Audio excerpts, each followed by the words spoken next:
Hi friends, ഇപ്പം മലയാള സിനിമയ്ക്ക് 200 കോടിയുടെ ഒരു ഉണ്ണി പറഞ്ഞിരിക്കുകയാണ് മഞ്ഞുമൽ ബോയ്സ്. അപ്പോൾ 2012 റെക്കോർഡ് അങ്ങോട്ട് ബ്രേക്ക് ചെയ്ത്.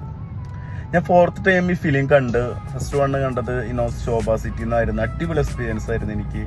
2 PVR മോശമില്ലാത്ത എക്സ്പീരിയൻസ് ആയിരുന്നു. 3 പത്മ, 4 ജോസ് തിയേറ്റർ. അതിലേക്ക് സൗണ്ട് എഫക്റ്റ് ഏറ്റവും കൂടുതൽ ഫീൽ ചെയ്ത് തൃശ്ശൂർ ജോസിലാണ്.